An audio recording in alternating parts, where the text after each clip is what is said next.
Are you a coach or consultant looking to build new revenue streams to fund your lifestyle and give back? Well, this podcast is for you.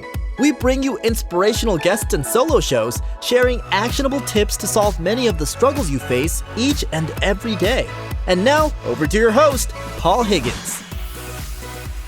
Hello to the Build, Live, Give podcast. If you're a first-time listener, welcome. And if you enjoy it, please subscribe. If you are a regular, thanks for your support. I love to get your feedback at paul@buildlivegive.com. It means the world to me when you do. Our guest today is someone who had an entrepreneurial father and was given access to Zig Ziglar, John Rowan, and those brilliant people from a very early age. They created multiple businesses in different industries and had the most success with running an agency. They created systems to extract themselves from being a hands-on business owner, which has now turned into a mission to help business owners to free themselves up from the day-to-day. So why? Listen, number one, they bust great common myths around systemizing your business. 2, the 7 steps you can take to systemize successfully. And 3, a model for scaling your business, which can apply well to your business, which you'll learn from what they have done. They've kindly given some great resources to help you at the end of the show. So now over to Dave Jenyns from Systemology. Welcome, Dave Jenyns from Systemology to the Build, Live, Give podcast. Great to have you on, Dave. Pleasure. I've been looking forward to this, Paul. So have I. Now, I've got a little bit of a confession to kick off the show. I think I met you in 2012 or something through Pete Williams, who I know is a great friend of yours. And when I first met you, I thought, I don't know if systems is this guy's thing, right? So I think I even may have been, my corporate, coming out of corporate sort of, not being very good at not telling people. I think I sort of even told you that, which I regret now. But it seems like it's come full circle. I think you can teach me a lot about systems now, and I need to eat humble pie. I love little backstories like that. It's funny. I've always had systems in my DNA. It started off with my dad creating a system for my brother and I on how we could earn our pocket money. I remember that early programming, but then, everything from franchising to developing stock market systems like to trade the markets, and then in my digital agency. And I think where you got to know me, Paul, was in the digital agency. So sometimes systems are hidden, particularly when you look at a business and you're looking from the outside in. You only ever really see the result of the system, which is consistency, delivering to a high standard, low errors, and just a very smooth running business. And sometimes the clients will see that, but definitely outside looking in, you can't really see it. But I definitely approach systems differently from most because I'm not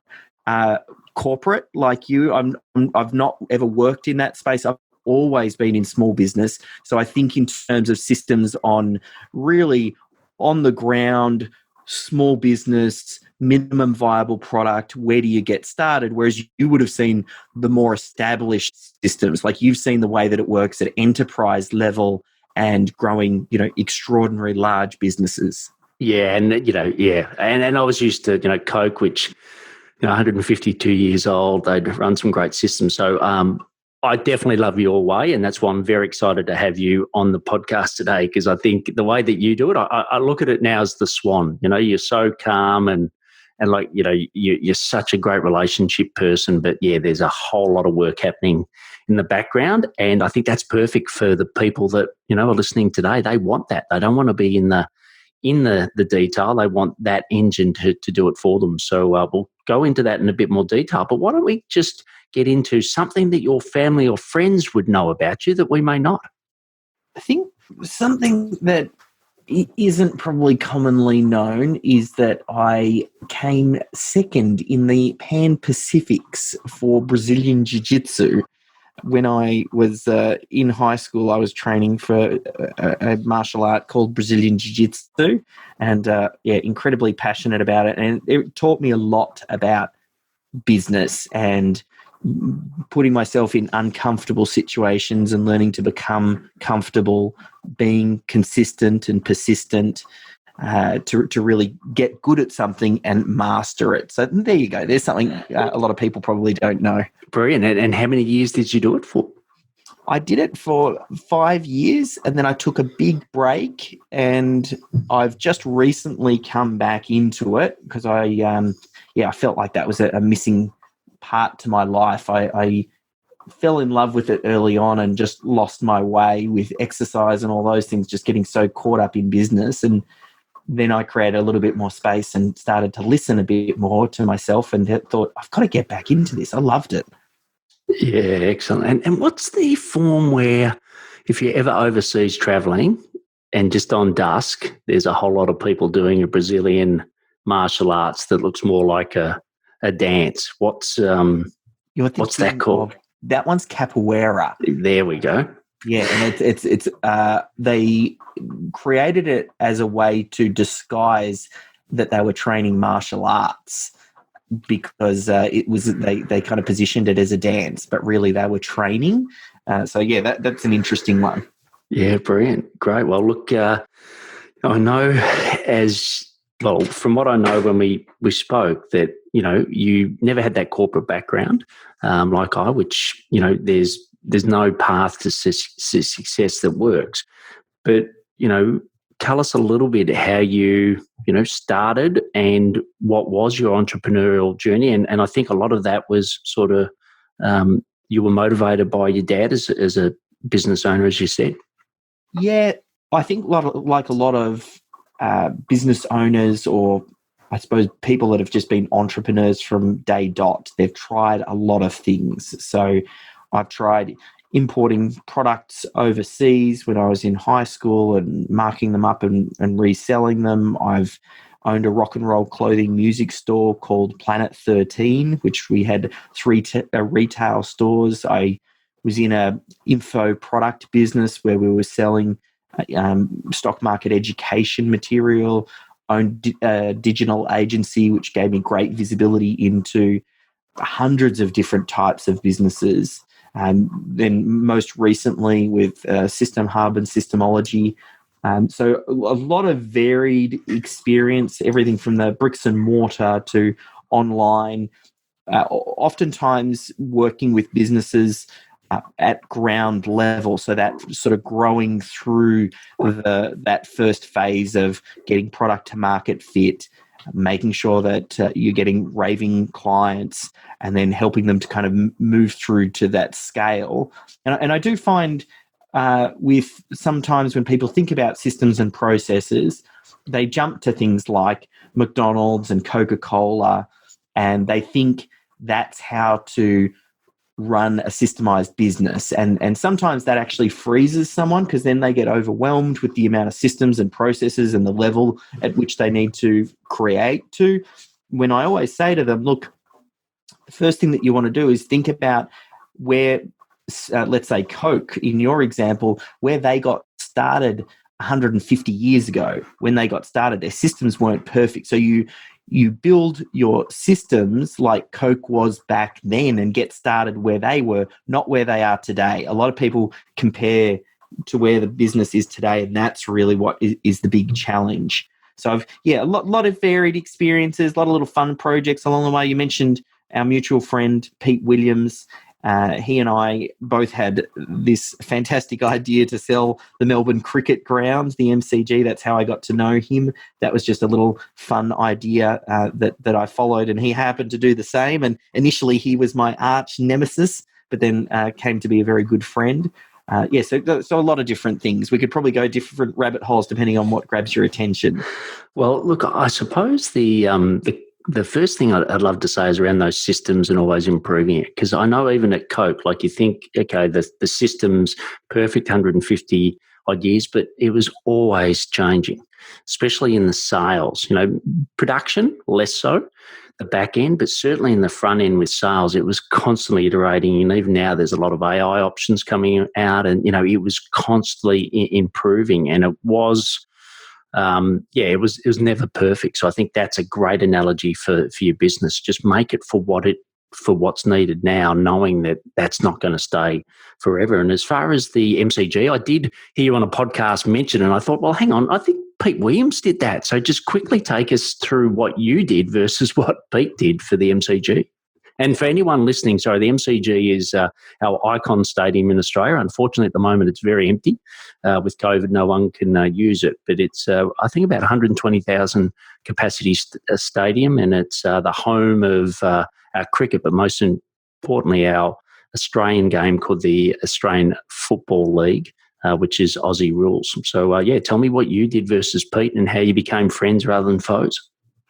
So I had just read a book called The 1 Minute Millionaire, and it told a story of a gentleman called Paul Hartunian who sold the Brooklyn Bridge. They were doing some renovations. He got his hand on a bunch of discarded wood from the Brooklyn Bridge, chopped it up into pieces, wrote a press release saying New Jersey man sells the Brooklyn Bridge for $20. And then he got mobbed by the media, and, the rest is history. He sold an absolute truckload. So I just read that story, and I was driving past the MCG, which happened to be doing some renovations on the Ponsford stand. And I just followed that rabbit hole. It was like fireworks went off in my brain, and I thought, wow, here is a huge opportunity, because the MCG, as Australians, we know it's almost like a religious icon, the MCG. It's our home of sport, and everybody loves it. So I went to the Wrecker and got my hands on a bunch of discarded wood and carpet. They had some very iconic wooden green seating that was very well known at the MCG, and I got my hands on that.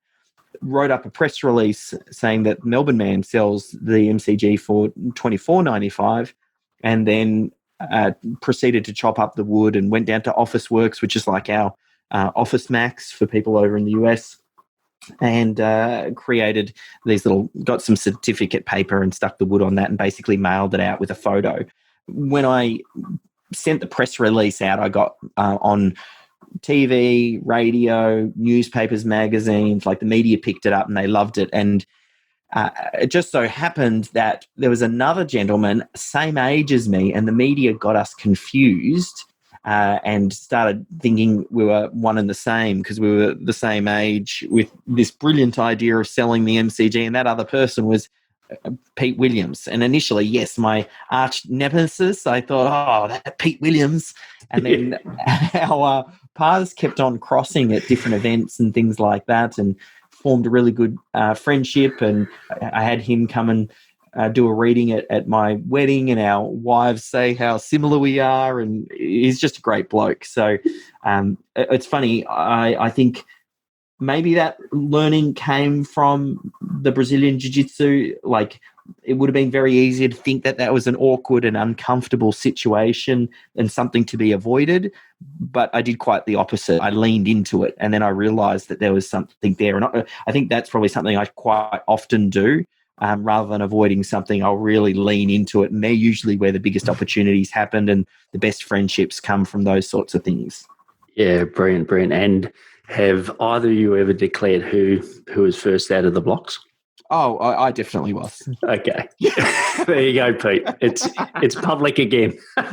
Excellent. And look, I know you had your dad as an example, but other supporters, like I know you're a prolific reader, you do follow a lot of people. Just give us a couple of names that were instrumental in your career. Definitely, and I talk about it in the Systemology book. The E-Myth is a great book by a gentleman called Michael E. Gerber, and he really changed the face of small business systems. Many consider him the godfather in that space. In bigger business, people look towards people like Deming, but Gerber really focused on the small business space. And I've had the good fortune of doing some great work with him, and he wrote the foreword to the Systemology book. So that was definitely a pleasure. And then other people that really stood out, a big impact from a business perspective and running business, was Gino Wickman and his book Traction. That's another excellent book. So there's definitely been a lot. Like that's probably from a systems perspective, but then there's probably all the motivational side of things as well. I think part of the thing that my dad did when I was very young, he was into Amway. So he signed up to Tape of the Month, and I remember being a 13-year-old listening to Amway tapes and hearing Zig Ziglar and Jim Rohn tell me that, I could take over the world and do anything that I wanted to do. So I still believe it today, and I've got that early programming, and that has definitely had a big impact on me. Yeah, that's brilliant. And the closest story I've got with Michael Gerber is that I do a lot of, build a lot of relationships on LinkedIn. I was building a relationship, and I apologise, I cannot remember his wife's name. You may. Lucia Gerber. Yes, and I'm talking away to her, and she seemed like a lovely person. About 6 conversations in, I've realised it's actually Michael's wife. So that was very funny. That's when I did not do enough research on her. So we'll go to the build section now, and when someone asks you, "Hey, David or Dave, what do you do?" How do you best describe that? You know how most business owners can't step away from their businesses for more than a day or two without it falling in a screaming heap. Well, what we've done is we've developed a system and a method for extracting, organising and optimising best practice so that the business owner can be replaceable and their key team members can, and they can build a business that works without them. Great. And I'm sure plenty of people listening now would be nodding their head. Yes, I am that person. And I suppose it's easy to use that as a default position. I'm married to my business. But, what do you know about systemizing someone's business that many miss? There's quite a lot of myths. I think that a lot of business owners just believe out of the gate, or that they don't really test their assumptions. They think that you're going to need hundreds of systems to systemize your business. They think that they're going to have to be the ones that create the systems. They think that even if they created systems, that their team won't follow them. Or they think that systems remove creativity, or that you need to systemize like McDonald's. There's all of this baggage that business owners carry around, and it's because 9 times out of 10, they're not systems thinkers. And that's okay. Business owners oftentimes are big picture thinkers. They see a problem in the world. They create a product or service to solve that problem and meet the demand of their clients. They're hustlers. They get things up and running as quickly as possible, and they do whatever they can. And oftentimes systems and processes lives in their blind spot. So it never gets any real attention. Yet to grow it beyond the business owner, you need the systems and the processes, and you need to find the yin to your yang. You need to find that operations person who's going to really step in and be able to drive things for you, and who is process driven. And just because you as the business owner might not be a systems thinker doesn't mean that you can't build a systems centered business. Great. And the people that you love to work with. So, I think what you've just articulated, could benefit most business owners in the world. But who are you specifically helping at the moment? It's the business owner who's still heavily involved in the operations, so the delivery of the product or service, or maybe they're heavily involved in the sales process, really just all parts of the business. They are the person who does the checks and the measures, and they might have team members. Usually they've got teams of anywhere between 5 and 25 staff. That's probably the sweet spot. I find the more staff that a business owner has, the harder it becomes to change the culture and insert a systems-centered approach, because really it is about changing the way that you do business. So it's that sweet spot of the business owner being central, a little bit of a team. They're not a one-man band. They've already figured out product to market fit. They already have great clients who come back to them. So they're now looking to scale what they're doing, almost like bottle what it is that they're doing, canning and cloning. And that's who I can help the most. Yeah, and we were talking before we went live is, your mix of clients is, roughly 50-50, Australia, the US, and I'm similar. And I think a lot of people hear our accents and think, okay, well, we're just servicing the local market. But how have you been able to successfully tap into the US market from down under? Initially, it was people coming across our work. Most of the work that we do as systemologists is done through Zoom anyway, because it's extraction of IP and then organizing it and optimizing it. So really, it's location independent. One other thing that we're heavily focusing on at the moment is building out a certification program, and we're teaching systemologists or training up systemologists in our method, and then we'll have systemologists that have areas of specialty, so they're different industries, and also they'll have different locations, so that way no matter where someone comes to us from, then if they need that little bit of extra support, we'll have someone that we can connect them with, or we've got some online resources and more do-it-yourself or coaching type groups. Yeah, and I was talking to someone last night about scale. So out of Vern Harnish's book and etc. and the way that they've got their coaching and consulting platform. Just quickly, who are you looking for? What are the traits, the behaviours, the values that you're looking for your coaches? You've got to obviously genuinely want to help business owners. You have to be curious as a systemologist, because you're really uncovering the crux of how a business works.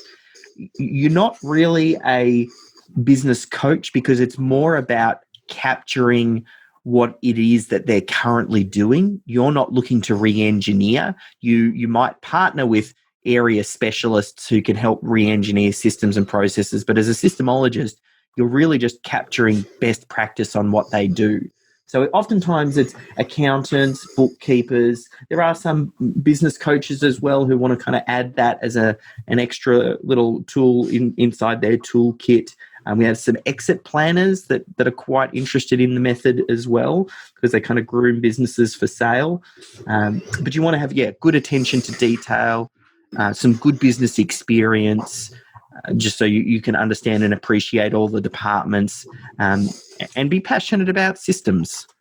Excellent. Well, I'm sure people listening right now are saying, okay, well, this is great background, but I want to hear more about the actual system itself. So what can I do from this call to help my business, or to get in contact and work more with you, Dave? So I know you've got a book that's just launched, which is fantastic, and we'll have a link to some resources at the end for that. But just take us through your 7-step methodology. We like to keep it to about a half an hour. So if you could go through these 7 steps in 5 minutes, that would be fantastic, with a view that people can actually go and do something as a result of this. Yeah, definitely. So the 7 stages, so systemology, it's the system for systemizing a business. And stage 1 is the define stage. That's all about the 80-20. So you want to find the 20% of the systems that are delivering the 80% of the result, like the delivery, the core product or service that you're selling. You need to identify that first, and identify about 10 to 15 systems to focus. And just quickly on that, Dave, does that sometimes lead to changing the product offer and reducing the amount of offerings?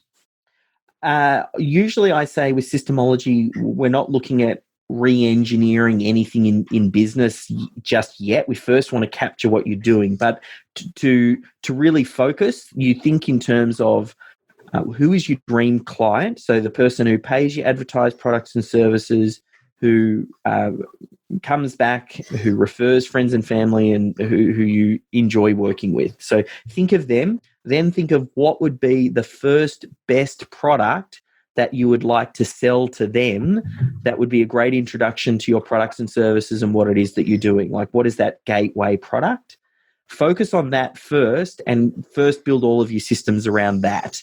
So I don't typically say, let's restrict what you're doing or stop selling what you're already selling. The business is already functioning. So we just we're just systemizing the first piece. Great, makes sense. So number 2, what's number 2?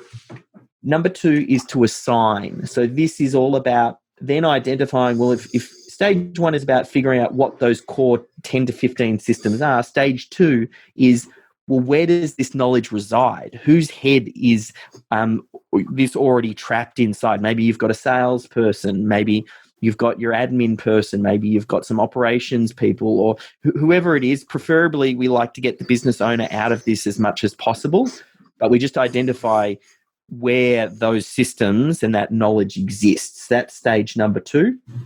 Great. I'm sure a few people listening now, like I just did, is put a smile on my face, knowing that I don't have to be the person coming up with it. Great. Sorry, I cut you off there. Number 3. Yeah, so you're right. It's removing the business owner wherever we can, because they are 9 times out of 10 the biggest bottleneck. So number 3 is then the extract step. This is all about how do we make it easy to then get the knowledge out of the head of those knowledgeable workers. So the big secret here is making it a 2-person job. So you've got the person who has the knowledge, and you have a second person who is the documenter. So you might record the knowledgeable person, maybe it's a Zoom, Loom, maybe you do it on your iPhone or a GoPro, whatever it is, just record them doing the task and then have someone else watch that video and then pull out the bullet points. That's the extract phase.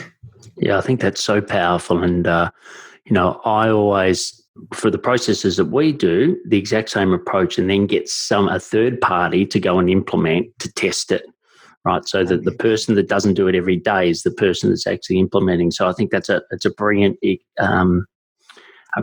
element that I think few people do when they do processes. Great. So sorry, number 4. With that as well, the biggest thing to realize is that oftentimes your best team members are just as busy as you are, and if you're not having the time and the space to create systems and processes, they're not going to find it either. Yes. So we need to make it as easy as possible for your team members to do this. Yeah, and then look, when we ran projects at Coke, there was always this debate that someone can have a job and run a project. I'm like, no, right? Yeah. A project person is just the person that is the gatekeeper, but they're not actually in the doing. And once we moved to that model, the results skyrocketed. So completely agree. So number 4? Number 4 is then to organize. So we want to think about removing complexity, because systems and processes are oftentimes can introduce complexity, and complexity adds friction, and then that lowers the adoption from your team, and then they don't start using it. So we look for the simple solutions, which are thinking in terms of what are your project management platforms, or platform, what are you using to store your systems and your processes, and really always defaulting to as simple as possible. So you have a central location for all of this knowledge that the team know, hey, if I want to know how something's done, they know where to go. That's really what the organized step is all about. Brilliant. Number 5. Number 5 is then integrate, which is once you've got this in place, what are the steps that you need to take to make sure that you get buy-in?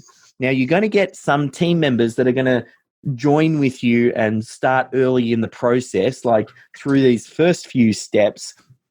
And we find that people support what it is that they help to create. Once we get up to the integrate step, though, we also want to then think about, well, how do we meet resistance? The good news is everything that's going on in the world right now makes it the best time to systemize your business, because everybody is accepting of change. Change is happening. So if you say, hey, we need to look at this new systemized approach to business, and you won't get, like, it's the least amount of resistance I've ever seen in history, because the staff are experiencing change at home, at work, in their community. So it's a perfect time to be building a systemized business. Then we move to step number 6, which is scale.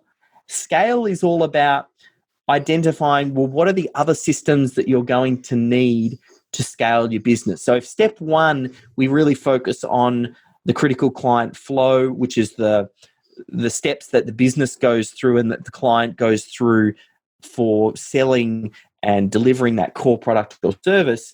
In step number 6, we have to expand outside of that and realize that your business has different departments, and realize that, okay, well, as you grow, you're going to need staff. So you're going to need a recruitment system and an onboarding system. You're going to realize that you need some financial systems to do financial reporting or management systems. So step number 6 is all about then starting to think about those types of systems. And then we move to the final step, which is the optimization step. And I leave this to last very deliberately, because most people, they try and optimize too early and they try and make their systems just right. And they try and re-engineer things. And then what that does is it stops you moving forward. It becomes a roadblock. It means that you're creating something new. And I always find that systems and processes is about capturing what's already working and replicating what's working. Whereas if you're completely re-engineering something from the ground up, you don't yet know if it is the best approach. So I always say, let's get base level down. Find out who on your team knows how to do each of these things to the best standard. Let's document what they're doing. Let's get everybody up to that standard. And then we can install some metrics and dashboards and look at what's going on in the business. And then we can be much more strategic on how then we start to go to work on those systems. Yeah, look, the 7 steps are fantastic. So for, all of this will be in the show notes. We have detailed show notes, so they'll be in there. But just top line again, it's define, assign, extract, organize, integrate, scale, and optimize. And obviously you can get more detail as well in the book. And you can find all of this at systemology.com. So before we go into the live section, I'd like to show you how to get 3 to 5 new clients a month on LinkedIn by spending 30 minutes a day, even if you don't know where to start and have limited marketing funds. Just go to blgclick.com and watch a free pre-recorded masterclass for the sales machine. You will learn 3 key steps. 1 is the secret formula, 10 times your view. 2, there's 7 killer elements to get 50 likes and 20 comments on every post. And the 3rd is the scripts to get 80% response rates to your LinkedIn messages. So just go to blgclick.com and watch my free pre-recorded masterclass. And look, many of the activities can be done by a virtual assistant. So if you don't have a VA and you'd like to learn about getting one, just go to buildlivegive.com/VA. So the next section is the live section, Dave. So what are some of the habits that make you really successful today? The biggest one is persistence and consistency. Those 2 things really, I mean, I remember that line, persistence wins over resistance. And it is true that if you work on something consistently over a period of time, you will become good at it. Like, yes, you need to enjoy it and be hungry for it and keep learning and make sure that you're applying the right thinking. Like, there's no point in just doing a bad thing over and over and over and over again. But if you are consistent and persistent at something, you'll have a breakthrough. And I think for business, oftentimes it can take a good 5 years to get a business really, if you're going from just idea all the way through to launching it and ramping it up and building it and proving it and getting clients. Like, that does take time. There are some ways that you can shortcut it, maybe by buying an existing business or something like that. But from a startup point of view, it just needs that consistency and persistence. Yeah, that 10 years to be an overnight success. I'm in my 10th year now, so I can't wait for that success to hit me. And, I know you talked about your dad, you talked about Michael Gerber, you've talked about other people that supported you, but Carolyn, your wife, has been there, through the thick and thin of this. What would you like to say to her? Because she's listening right now. So what would you like to say to her about the support she's given you? Babe, without you, I couldn't do what I do. You make it possible. You give me the space. You support me, highs, lows, and everything in between. So thank you very much. You're loved more than you realize. Very lovely words. I'm sure she'll be happy with that. So the next section is the give section. So what's a charity or a community you're passionate about and why? I love Kiva. I'm all about supporting business owners, and they offer little micro loans, particularly in emerging economies. And I love anything that I can do to support small business owners. I feel for them. They are some of the hardest working, most underappreciated for what they actually do. They create the jobs, they support the families, they innovate, they change the world. So yeah, definitely hats off to business owners and Kiva for supporting them in these economies where all they need is the opportunity and they can do great things, and Kiva gives them that opportunity with a microloan. Excellent. Well, we'll definitely have the link to Kiva in the show notes. And also, I give all my book proceeds and a portion of my revenue to a charity that I support. It's called the Purple House. So you can go to purplehouse.org.au to find out more. So the last is a rapid response question. So I give you a question and you give me a rapid fire response. So the first one is, what are your top 3 personal effectiveness tips? Top 3 would be, firstly, organizing whatever your 90-day rocks are and figure out those big tasks that you want to work on and focus on getting them done every 90 days. Next one would be getting a virtual assistant, and you are great at that. VAs just give so much extra freedom because you get things done, you can delegate tasks to them. And then lastly, I would master project management, and I suppose it relates to that second one, like that whole idea of delegation of work. As a business owner, you need to be delegating work to really be effective. And other than System Hub, which once again we'll have the link in the show notes to, what's another piece of essential technology that you use to run your business? I love Asana. That's our project management platform. And I'm a huge lover of G Suite. All of their things like Google Sheets and Calendar and Keep. And yeah, it's got a fantastic set of tools, very cost effective too. And what is the best source of new ideas for you? For me, it's just creating space. I always find the more space that I can give my brain to think, the better ideas I seem to get and the more focus I'm able to give as well. So that's, again, a big part of what I believe systems do. They allow that space to be created. Yeah, and living, near a beautiful beach, I know you get plenty of time to walk and think, and at the moment, just make sure you got your mask on. But we won't go down that rabbit hole. So the last question is the big one. I always leave it to the end for that reason. What impact do you want to leave on the world? My dream is to free all business owners worldwide from the day-to-day operations of running their business. So that's the dream that I'm working on, and we've developed a system to do it. And I want people to just see that impact and really recognize it on, wow, David just changed the face of small business. Yeah, that's brilliant. And look, I really, we're very aligned with the things that you said. And as I said at the start, I came into small business with a Coke mindset and quickly realized that that's, there's some things that Coke do brilliantly that you can take. But I think having systems for a small growing business needs something different. I think you've absolutely nailed it. So once again, you can find out more about Dave at systemology.com. And also Dave's given some new awesome resources with his book launch that's just gone live. So you can go to systemology.com/book. And yes, there's resources and bonuses there. So Dave, it's always a pleasure having you on. And as I said at the start, I owned up that I misjudged the swan. And it's just brilliant what you're doing to help those small businesses around the world. So great having you on, and great knowing what you're contributing to the world. Pleasure. Thank you for having me, Paul. Thanks, Dave. Bye.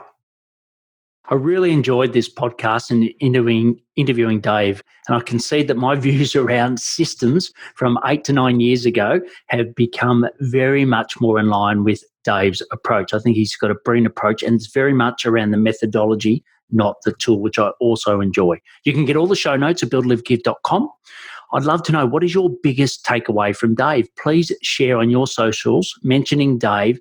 And if you get a copy of his book, so systemology.com/book, take a photo and share it. He would love that. If you believe someone you know would benefit from the show, please share. You can learn the 3 steps to find and convert your ideal clients on LinkedIn in a free pre-recorded masterclass. Just go to blgclick.com. Please take action to build your profit to fund your lifestyle and stay well. Thank you for listening to the Build, Live, Give podcast. If you like what you heard, please subscribe and leave us a review. It would mean the world to us.